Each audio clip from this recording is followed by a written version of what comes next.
তো মুসা আলাইহিস সালাতু ওয়াস সালামকে জিজ্ঞাসা করতেছে, আল্লাহ তাআলার পয়গম্বর তুমি কোথায় যাচ্ছ?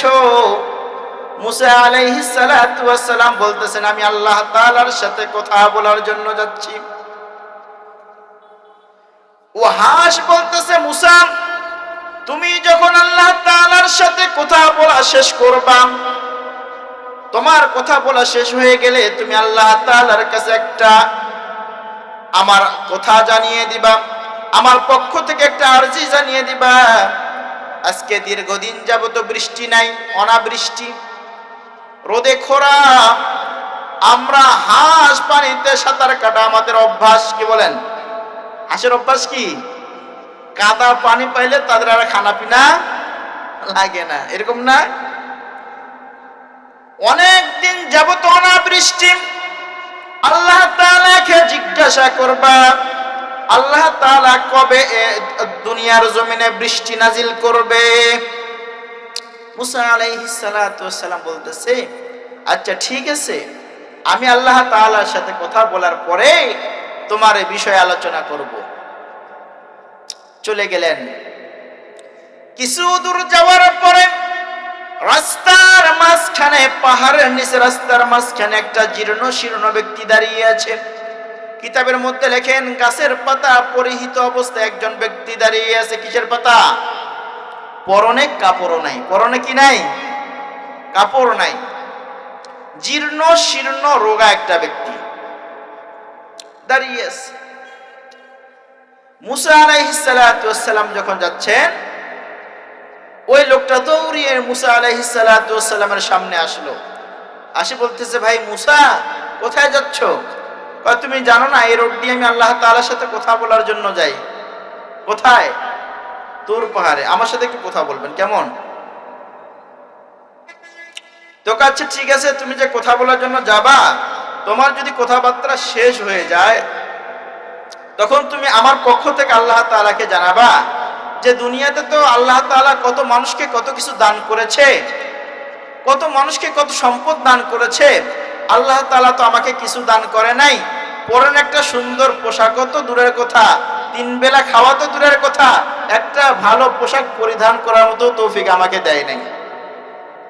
আল্লাহ তাআলাকে জিজ্ঞাসা করবা কি কাজ করলে, কি আমল করলে আল্লাহ তাআলা আমার নিয়ামত বাড়াই দিবে, আমার সম্পদ বাড়াই দিবে, আমার শান শৌকত বৃদ্ধি করে দিবে, এরকম একটা আমল নিয়ে আসিও। মুসা আলাইহিস সালাতু ওয়াস সালাম বলতেছেন, আচ্ছা ঠিক আছে। মুসা আলাইহিস সালাতু ওয়াস সালাম চলে গেছেন। আল্লাহ তাআলার সাথে কথোপকথন করা শেষ। ওই হাঁসের কথা আল্লাহ তাআলাকে বললেন, এরপর জীর্ণ শীর্ণ ব্যক্তির কথা বললেন। আল্লাহ তাআলা আমল দিয়ে দিলেন। কি দিয়ে দিলেন? আমল দিয়ে দিলেন। মুসা আলাইহিস সালাতু ওয়াস সালাম রাস্তা দিয়ে আসতেছেন। ওই সময় সর্বপ্রথম হাঁসের সাথে দেখা হয়ে গেল। হাঁস বলতেছে, ও ভাই মুসা, আল্লাহর পয়গম্বর, তুমি আল্লাহ তাআলাকে আমার বিষয়ে জিজ্ঞাসা করছিলে কিনা? মুসা আলাইহিস সালাতু ওয়াস সালাম বলতেছে, হ্যাঁ আমি আল্লাহ তাআলার কাছে তোমার কথা বলেছিলাম। হাঁস বলতেছে, মুসা আল্লাহ তাআলা আমার সম্পর্কে কি বলেছে? মুসা আলাইহিস সালাতু ওয়াস সালাম বলতেছেন, আল্লাহ তাআলা বলেছেন 40 বছর পরে বৃষ্টি দিবেন। কয় বছর পরে? কয় বছর? 1 বছর 2 বছর? 40 বছর পর আল্লাহ বৃষ্টি দিবে। হাঁস শুকর আদায় করতেছে, আলহামদুলিল্লাহ আলহামদুলিল্লাহ আলহামদুলিল্লাহ। হাঁস শুকরিয়া আদায় করার সাথে সাথে আসমান ফেটে বৃষ্টি পড়া শুরু হয়ে গেল। এমন বৃষ্টি পড়া শুরু হয়ে গেল, বন্যায় ভেসে গেল জমিন। সুবহানাল্লাহ বলবেন না? হাঁস বলতেছে, মুসা তুমি আমাকে খবর দিলা 40 বছর পর আল্লাহ তাআলা বৃষ্টি দিবে, কি রে কি ফাজলামি করলা? আল্লাহ তো এখনই বৃষ্টি দিলে, এমন বৃষ্টি দিছে ঢল নামায় দিছে। মুসা রাগী ব্যক্তি না? রাগী নবী না? অত্যন্ত রাগী একজন নবী ছিলেন। আর সহ্য করতে পারে নাই। কিরে, আমি আল্লাহ তাআলার কথা হাঁসকে বললাম, হাঁস শুকর আদায় করলো, আল্লাহ তাআলা বৃষ্টি দিল, আমাকে অসম্মান করলো না, শরম দিল না? কি বলেন? 40 বছর কোথায় আর নগদ নগদ বৃষ্টি কোথায়? শরম পাওয়ার কথা না। মুসা আলাইহিস সালাতু ওয়াস সালাম চলে গেছে কোথায়? তুর পাহাড়ে। আল্লাহ, আপনি আমাকে এইভাবে শরম দেওয়ার মানেটা কি? আরে আপনি বললেন যে আমি 40 বছর পরে হাঁসকে বৃষ্টি দান করব, কিন্তু আমি হাঁসকে খবর দেওয়ার সাথে সাথে আপনি বৃষ্টি দিলেন কেন? আমাকে তো আপনি শরম দিয়ে দিলেন। আল্লাহ পাক রব্বুল আলামিন বলতেছেন, ও মুসা, তুমি যখন হাঁসকে আমার সংবাদ জানাই দিছো, হাঁস যখন আওয়াজ করছে আমার শুকরিয়া আদায় করছে, আর যখন হাঁস আমার শুকরিয়া আদায় করছে আমার আরশে মহল্লার মধ্যে জোশ উঠে গেছে। কি উঠে গেছে? জোশ উঠে গেছে। আমি আর সহ্য করতে পারি নাই, আমার মাখলুকের কষ্ট আর সহ্য করতে পারি নাই। আমি সাথে সাথে দুনিয়ার জমিনে বৃষ্টি নাজিল করে দিয়েছি। এত আস্তে নিয়ামতের শুকুরের বর্ণনা করতেছি, বয়ান করতেছি, আপনাদের আওয়াজ নাই। কবরস্থান নাকি ঈদগাহ ময়দান? জোরে বলেন, ঈদগাহ ময়দান না কবরস্থান? জোরে সোরে সুবহানাল্লাহ বলবেন না? মুসা আলাইহিস সালাতু ওয়াস সালাম এই কথা শোনার পরে আবার বাড়ির দিকে রওনা করলেন। বাড়ির দিকে রওনা করার পথে ওই জীর্ণ শীর্ণ ব্যক্তির সাথে দেখা হয়ে গেল। ওই জীর্ণ শীর্ণ ব্যক্তি বলতেছে, মুসা রে, আমি তোমার জন্য অনেকক্ষণ ধরে অপেক্ষা করতেছি, তোমার জন্য অনেকক্ষণ ধরে দাঁড়িয়ে আছি। ও মুসা, তুমি আল্লাহ তাআলাকে আমার সম্পর্কে অবগত করেছো কিনা আমাকে জানাও। মুসা আলাইহিস সালাতু ওয়াস সালাম বলতেছে, ভাই, আমি আল্লাহ তাআলাকে তোমার বিষয়ে অবগত করেছিলাম, তোমার কথা বলেছিলাম। এক জীর্ণ শীর্ণ আমাকে একটা প্রশ্ন করেছে, এরকম এরকম, সে খানা পিনা পায় না, পরনের কোনো পোশাকও পায় না, গাছের পাতা পরিধান করে সব সময় থাকে। ওই ব্যক্তি বলতেছে, ভাই মুসা, আল্লাহ তাআলা কি বলছে সেই খবরটা আমাকে শোনাও। মুসা আলাইহিস সালাতু ওয়াস সালাম বলতেছেন, ও জীর্ণ শীর্ণ ব্যক্তি, আল্লাহ তাআলা তোমার জন্য আমল দিয়েছে, তুমি সব সময় সর্বহালত আল্লাহ তাআলার শুকরিয়া আদায় করো। আলহামদুলিল্লাহ, আলহামদুলিল্লাহ, আলহামদুলিল্লাহ।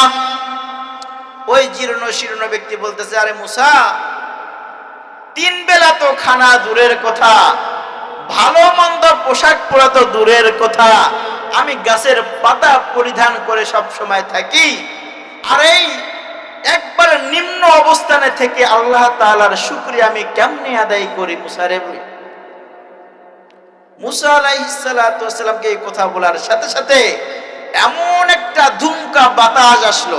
আপনারা কি বলেন? ধুমকা বাতাস বলেননি? ঘূর্ণিঝড়ের মধ্যে একটা বাতাস আসলো, আসি ওই ব্যক্তির পরনের যে গাছের পাতাগুলো ছিল সেগুলা উড়ে নিয়ে গেল। বলেন না নাউযুবিল্লাহ। ওয়ালা ইন কাফারতুম ইন্না আযাবি লাশাদীদ। নিয়ামত তোমাকে যে গাছের পাতা পরিধান করার তৌফিক দান করেছে, সেই গাছের পাতাও তো আল্লাহ তাআলার নিয়ামত, ঠিক কিনা?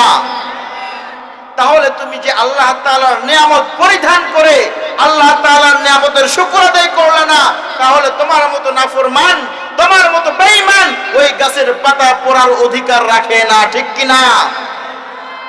আল্লাহ তাআলা সেটাই বলতেছেন, ওয়ালা ইন কাফারতুম ইন্না আযাবি লাশাদীদ। তোমরা আমার নিয়ামত পাওয়ার পরে যদি নিয়ামতের শুকরিয়া আদায় না করো, তোমরা জেনে রাখো আমার আযাব অত্যন্ত কঠিন, অত্যন্ত ভয়ঙ্কর।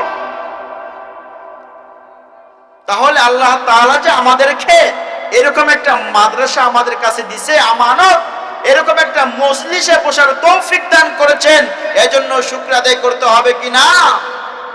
বলেন না আলহামদুলিল্লাহ। আরো জোরে বলেন আলহামদুলিল্লাহ। এই যে মাদ্রাসা মদিনাতুল উলুম না, মারকাজুল মদিনা, এই মারকাজুল মদিনা মাদ্রাসা পেয়ে খুশি না বেজার? খুশি না বেজার? ছোট একটা ঘটনা বলি, এরপরে আমি আয়াতে কারিমার তরজমা শুরু করবো ইনশাআল্লাহ। কেমন? খাগড়াছড়ি জেলার নাম শুনছেন? খাগড়াছড়ি জেলা রামগড় উপজেলার একটা এলাকার নাম ছিল গরুচূড়া। ওই পাড়ার নাম কি? গরুচূড়া পাড়া। ওই পাড়াতে কেউ মেয়ে বিয়ে করায় না, কোনো মেয়েরে বিয়েও দেয় না, কোনো মেয়েরে বিয়ে করে না ওই এলাকা থেকে। আবার ওই এলাকার ছেলেরা কেউ মেয়েও দেয় না। এই অবস্থায় ওই এলাকার ছেলে মেয়ে ওই এলাকাতে বিয়ে হয়, ওই এলাকাতে মেয়েও দেয় না, ওই এলাকার মেয়ে কেউ নিয়েও যায় না। তো ওই এলাকার একজন বিখ্যাত আলেম দ্বীন মাওলানা নুরুল আমিন সাহেব রহমতুল্লাহ আলাইহি, নাম কি? মাওলানা নুরুল আমিন রহমতুল্লাহ আলাইহি। উনি অনেক চিন্তা ফিকির করতেছে, বুজুর্গ ব্যক্তি, অনেক বুজুর্গ, মানুষটা দেখতে কালো, মিসমিসা কালো, এরকম মেসমেসা কালো, খুব বুজুর্গ। উনি বলতেছে আমার এই এলাকার এই যে দাগ, এটা কেমনে দূর করি? এলাকার মানুষরা খুব গরিব। হুজুর অনেক বুদ্ধি পরামর্শ করে মুরব্বীদের সাথে আলোচনা করে একটা মাদ্রাসা দিছে, নাম হচ্ছে কাসিমুল উলুম। নাম কি? কাসিমুল উলুম মাদ্রাসা। মাদ্রাসা দেওয়ার পরে হাফজখানা চালু করে দিছে। কি দিছে? হাফজখানা চালু করে দিছে। প্রত্যেকটা সুরাইয়ারে কইছে তোরা সবাই একটা করে ফলা মাদ্রাসা দিবি, সবাই একটা করে ছেলে মাদ্রাসায় দিবি। সবাই পোলাপান দিছে, সুন্দর চলতেছে। চলতে চলতে চলতে ওই যে কোরআনের বরকত, ওই এলাকার মানুষ আস্তে আস্তে চোরগিরি, চুরি করা ছেড়ে দিচ্ছে। মানুষ সবাই নামাজি হচ্ছে। যখন নামাজি হচ্ছে, হুজুর অনেক কষ্ট করে কয়েকটারে বিদেশে পাঠিয়ে দিছে, বিভিন্ন মানুষ ধরে কয়েকটারে বিদেশে পাঠিয়ে দিচ্ছে। তো এই 2-3 জন মানুষ আরো দুই তিন জনের নেয়, আরো 2-3 জনের নেয়, নিতে নিতে এখন পুরা এলাকার মানুষ কোথায়? পুরা এলাকা অনেক টাকাওয়ালা হয়ে গেছে। আর পুরা এলাকার কারো মাথায় টুপি ছাড়া আপনি মানুষ দেখবেন না, কোন মানুষের মাথায় টুপি ছাড়া মানুষ দেখবেন না। ওরে আল্লাহ, হাইফাই কারবার, প্রত্যেকটা বাড়িতে বিল্ডিং বাড়ি হয়েছে, 7 ফিটা বাড়ি, প্রত্যেকটা বাড়ির মানুষ নামাজি, প্রত্যেকটা বাড়ির মহিলারা দিনদার, পর্দা করে। এখন ওই এলাকার মেয়ে মানুষ নেওয়ার জন্য পাগল, ওই এলাকায় মানুষ মেয়ে দেওয়ার জন্য কি বলবেন না সুবহানাল্লাহ? কিসের ওসিলায়? কোরআনের ওসিলায়, মাদ্রাসার ওসিলায়।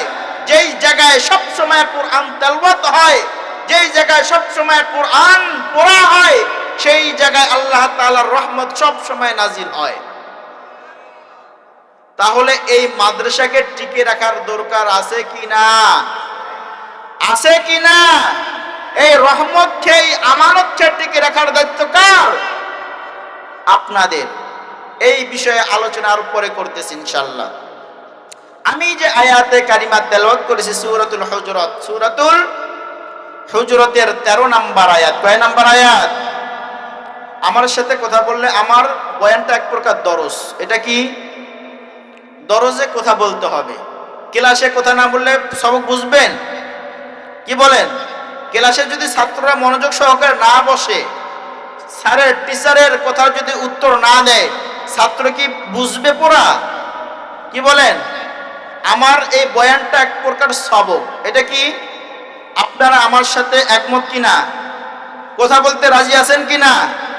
একটা তাকবীর, নারায়ে তাকবীর, লিল্লাহি তাকবীর। ঘুম ধরেছে? আমারটা কোথায়? ঘুম ধরেছে নাকি? এই আয়াতে কারিমা আল্লাহ তাআলা সূরাতুল হুজুরাতের 13 নম্বর আয়াতের মধ্যে বলতেছেন, ইয়া আইয়ুহান নাস। আল্লাহ তাআলা পুরা মানব জাতিকে ডাক দিলেন, ও মানব জাতি, ইন্না খালাকনাকুম মিন যাকারিন ওয়া উনসা। আমি তোমাদের সকল মানব জাতিকে একটা পুরুষ আর একটা মহিলা থেকে সৃষ্টি করেছি। কয়টা পুরুষ? নাম কি? আদম আলাইহিস সালাতু আসসালাম। আরেকজন মহিলা, নাম কি? হাওয়া আলাইহিস সালাতু ওয়াসসালাম। এই একজন পুরুষ এবং একজন মহিলা থেকে পুরা শত শত কোটি মানুষকে সৃষ্টি করেছে কে? তিনি বলতেছেন,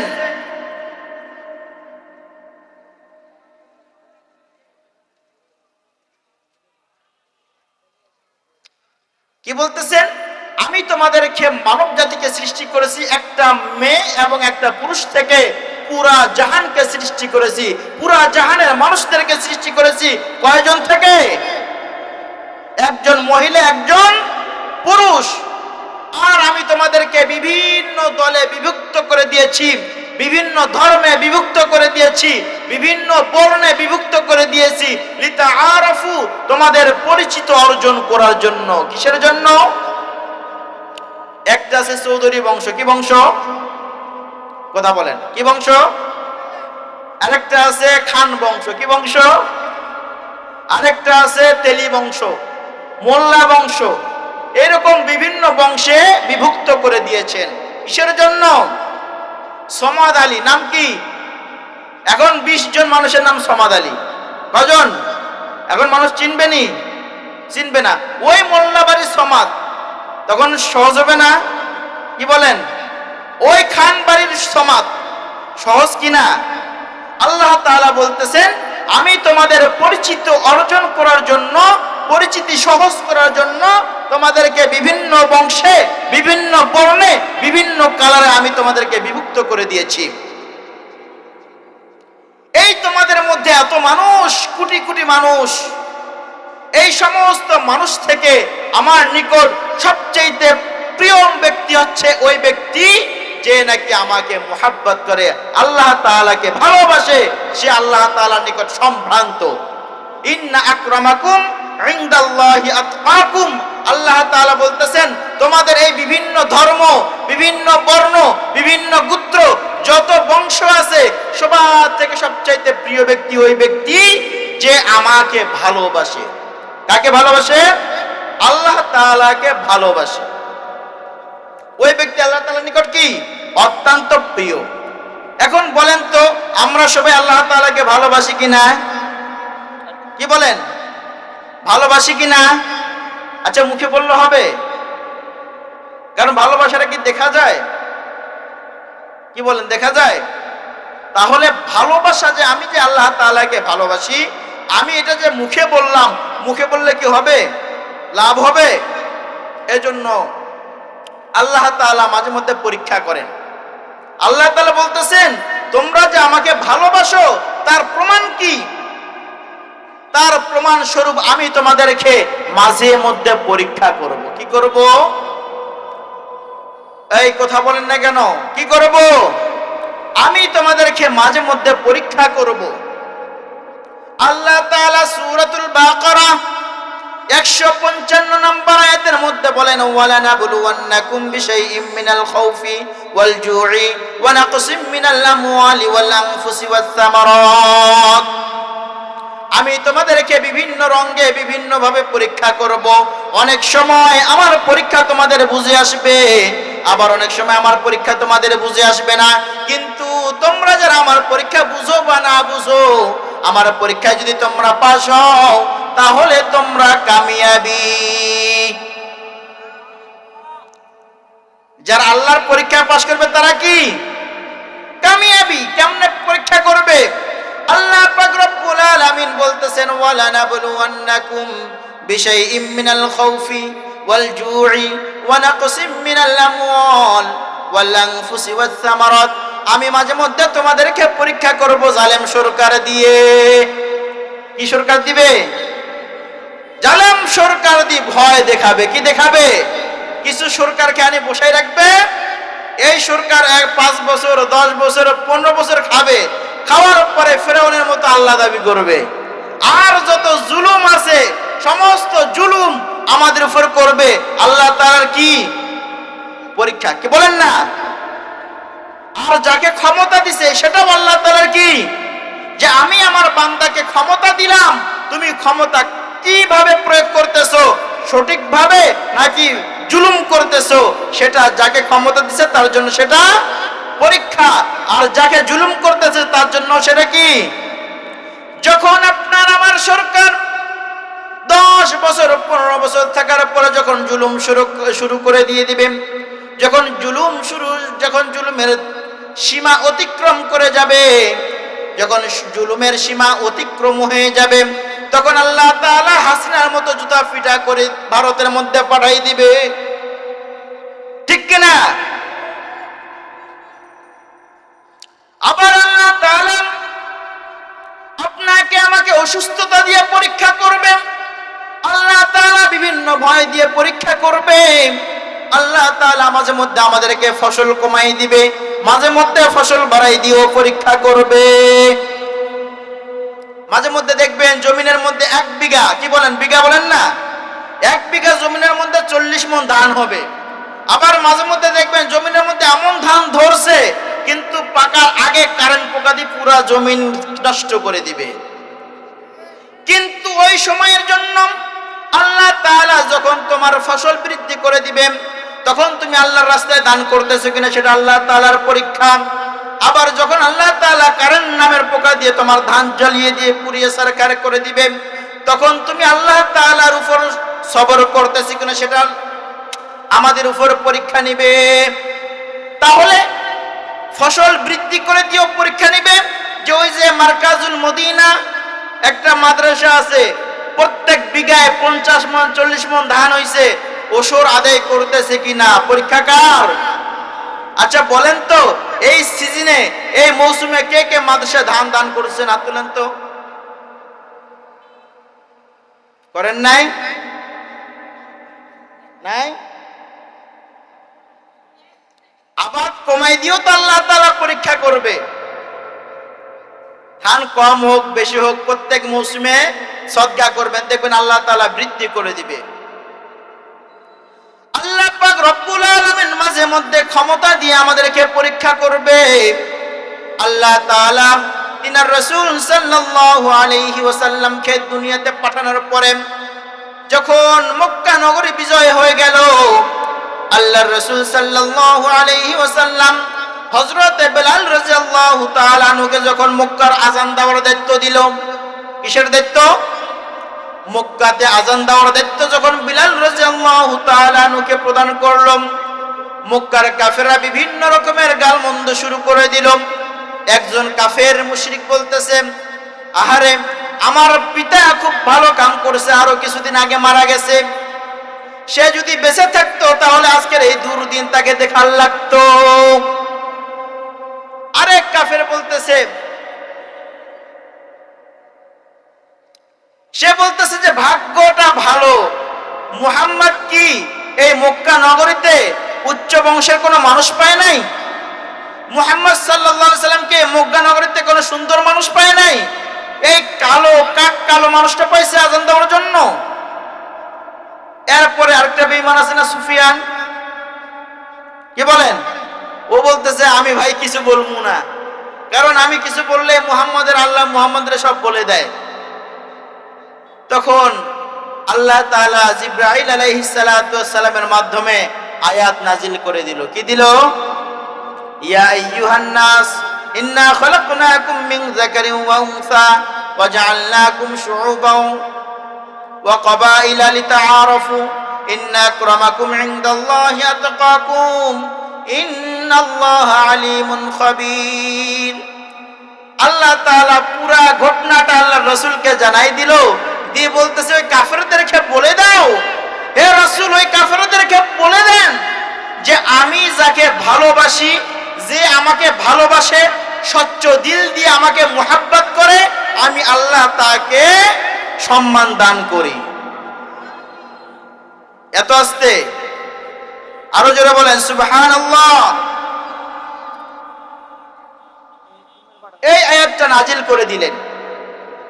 এরপরে আল্লাহর রাসূল সাল্লাল্লাহু আলাইহি ওয়াসাল্লাম যখন ইন্তেকাল করলেন, আল্লাহর রাসূল ইন্তেকালের পরে এই মক্কা নগরীর খলিফা হলেন হযরত আবু বকর সিদ্দিক রাদিয়াল্লাহু তাআলা আনহু। হযরত আবু বকর সিদ্দিক রাদিয়াল্লাহু তাআলা আনহু মক্কা নগরীর বাদশা হওয়ার পরে 2 বছর 8 মাস, কয় বছর? 2 বছর 8 মাস 10 দিন এই মক্কা নগরী শাসন করলেন। 2 বছর 8 মাস 10 দিন শাসন করার পরে তিনি ইন্তেকাল করলেন। তিনি ইন্তেকাল করার পরে সমস্ত সাহাবী ভেঙে পড়ে গেলেন। এত সুন্দর একজন দেশ পরিচালক, তিনার ইন্তেকালে সবাই শোকাহত হয়ে গেল। প্রথম দিন হযরতে আবু বকর সিদ্দিক রাদিয়াল্লাহু তাআলা আনহুর জানাজার কার্যক্রম শুরু করলো। কার্যক্রম শেষ করার পরে দ্বিতীয় দিন মক্কা নগরের নতুন সরকার কে হবে সেটা নির্বাচিত করলো। দ্বিতীয় দিন কাকে নির্বাচিত করলো? হযরতে ওমর রাদিয়াল্লাহু তাআলা আনহু, তিনাকে মক্কা নগরের সরকারের দায়িত্ব দিয়ে দিলেন। হযরতে ওমর রাদিয়াল্লাহু তাআলা আনহু ইসলাম গ্রহণ করেছে কয় নম্বরে জানেন? 50 নম্বর সিরিয়ালে। কয় নম্বর সিরিয়ালে? 50 নম্বর সিরিয়ালে। কিন্তু যখন আবু বকর সিদ্দিক রাদিয়াল্লাহু তাআলা আনহু ইন্তেকাল করলেন, তখন হযরতে ওমর রাদিয়াল্লাহু তাআলা আনহু আল্লাহ তাআলার মুহাব্বতের পরীক্ষা দিয়ে সরকার নিযুক্ত হলেন কয় নম্বরে?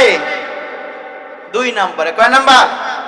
তাহলে 50 নম্বরে যে মুসলমান হইলেন, কিন্তু পরীক্ষা দিয়ে রেজাল্ট করলেন কয় নাম্বার? তাহলে তাদের দিল কত স্বচ্ছ ছিল দেখছেন। দ্বিতীয় দিন যখন সরকার নিযুক্ত করা হলো, হযরতে ওমর রাদিয়াল্লাহু তাআলা আনহু স্টেজের মধ্যে যখন সরকারের দায়িত্ব পেয়ে গেল, সরকারের দায়িত্ব পাওয়ার পরে তিনার জাতির উদ্দেশ্যে কোনো বয়ান করলেন না, কোনো ইশতেহার করলেন না, কোনো ভাষণ দিলেন না। তিনি সরাসরি ঘরের মধ্যে চলে গেলেন। কোথায় গেলেন? হযরতে ওমর রাদিয়াল্লাহু তাআলা আনহু ঘরের মধ্যে চলে গেলেন। ঘরের মধ্যে চলে যাওয়ার পর একটা বাটি নিলেন। কি নিলেন? একটা বাটি নিলেন, ছোট্ট একটা পাতিল নিলেন। এই পাতিলের মধ্যে কিছু আটা ময়দা নিলেন। নিজে চুলার মধ্যে গিয়ে জাল দেওয়া শুরু করলেন। কিছু মিষ্টান্ন বানাইলেন। কি বানাইলেন? কিছু মিষ্টান্ন বানাইলেন। মিষ্টান্ন বানানোর পরে হযরতে ওমর রাদিয়াল্লাহু তাআলা নয় হাড়ি নিয়ে জঙ্গলের দিকে রওনা করলেন। বলবেন না সুবহানাল্লাহ?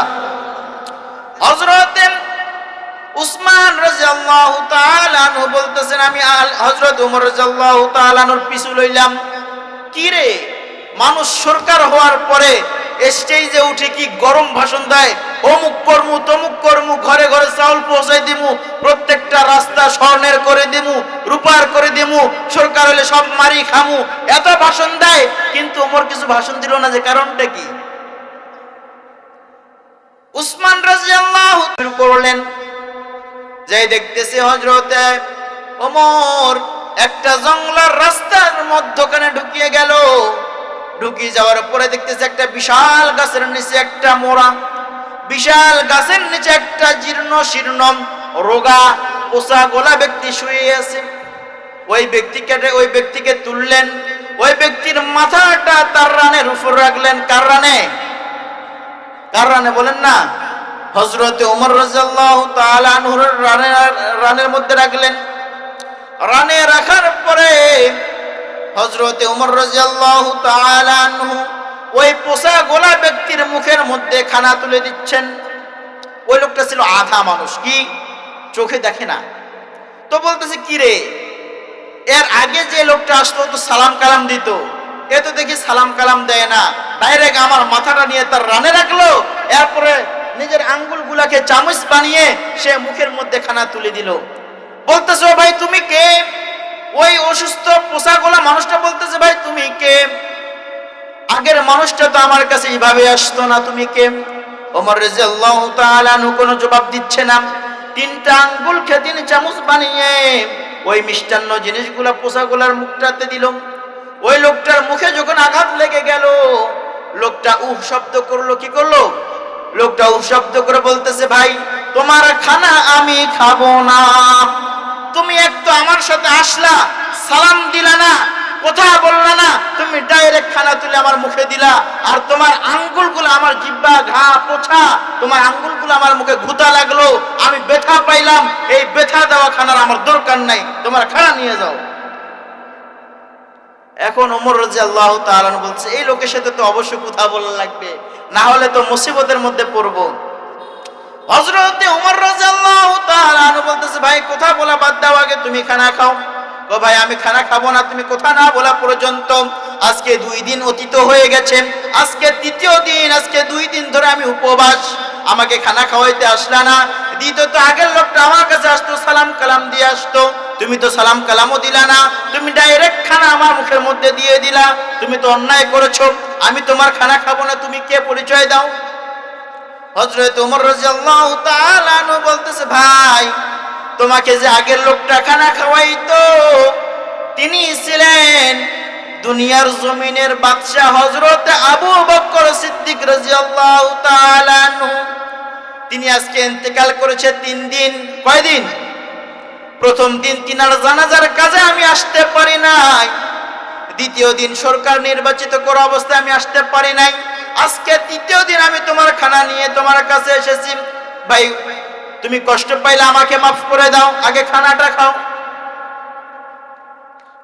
এই কথা বলার পরে উনি হা করে খাচ্ছে, আর উসমান রাদিয়াল্লাহু তাআলা আনহু 2 চক্ষু দিয়ে অঝরে কান্না করতেছে। কি কান্নার রোল করতেছে উসমান রাদিয়াল্লাহু তাআলা আনহু। এজন্য কবি বলছেন, কি বলছে? এজন্য যখন উসমান রাদিয়াল্লাহু তাআলা আনহু কান্না করতেছেন, অঝরে কান্না করতেছেন, তিনি আর উমর রাদিয়াল্লাহু তাআলা আনহুকে দেখলেন না। তিনি ফিরে চলে আসলেন নিজের কওমের কাছে। আসার পরে ওই ঘটনাটা বিস্তারিতভাবে বর্ণনা করতেছে। ওই লোকেরা বলতেছে, নিজের কওমের লোকেরা বলতেছে, ও ভাই উসমান, হযরতে আবু বকর সিদ্দিক রাদিয়াল্লাহু তাআলা আনহু এরকম গোপনে একটা পোশাক ওনার খানা খাওয়াইতো, এটা কেন আপনি আমার সামনে বললেন না, আমাদের কাছে আগে বললেন না? হযরতে উসমান রাদিয়াল্লাহু তাআলা আনহু কান্না করতেছে, বলতেছে, ও আমার জাতিরা, ও মুসলমানের গোষ্ঠীরা, তোমরা শুনে রাখো, এরকম অনেক শত শত ইবাদত আছে, এমন শত শত ইবাদত আবু বকর সিদ্দিকের আছে যেগুলো একমাত্র আল্লাহ ব্যতীত তিনার স্ত্রীও সেগুলা জানে না। সুবহানাল্লাহ বলবেন না?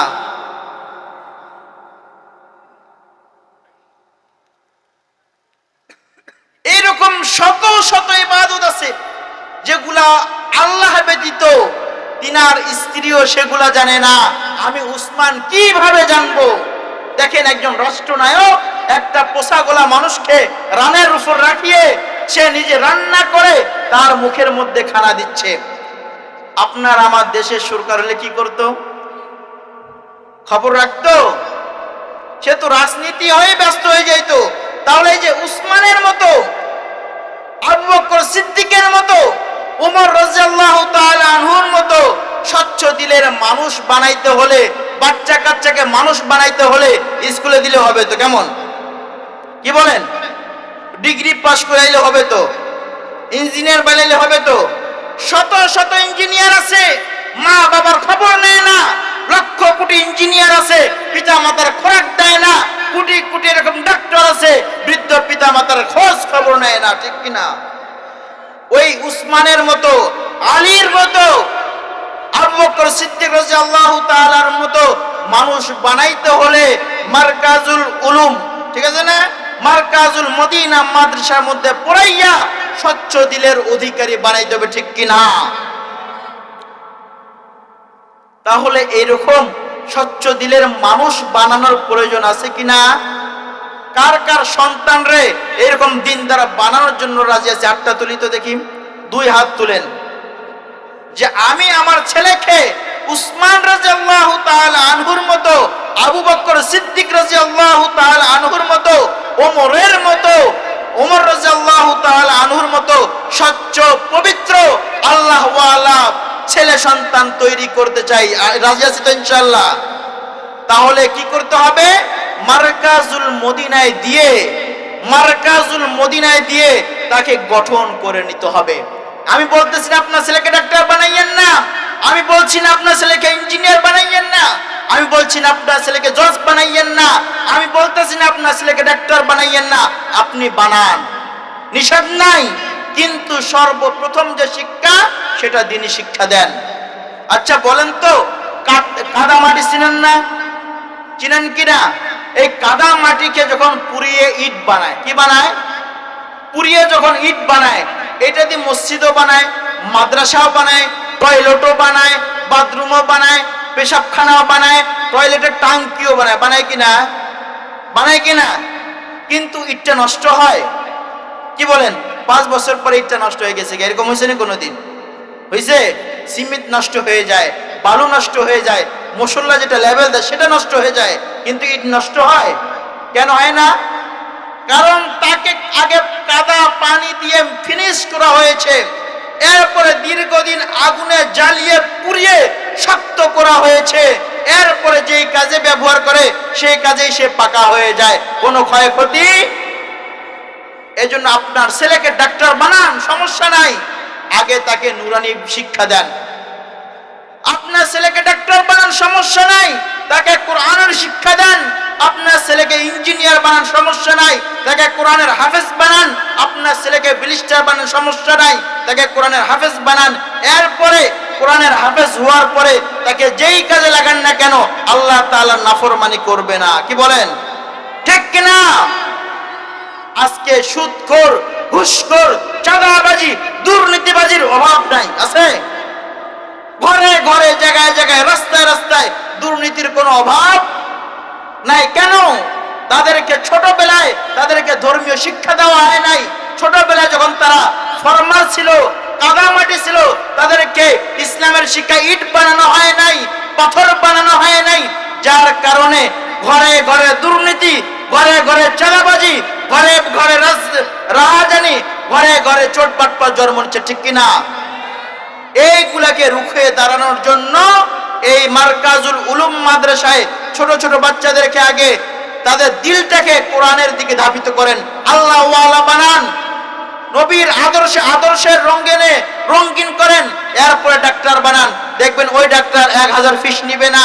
উকিল বানান, ও মিথ্যা কথা বলে উকিলাতি করবে না, দুর্নীতির পক্ষ নিবে না। ওকে হাফেজ বানানোর পরে ওকে জজ বানান, বিচার অন্যায় ভাবে করবে না, চেয়ারম্যান বানান, ঘুষ খাবে না, সুদ খাবে না। আর যদি কোরআনের শিক্ষা না দিয়ে ডাক্তার বানান, ইঞ্জিনিয়ার বানান, অন্যান্য বানান, তাহলে দুর্নীতি অবসর হবে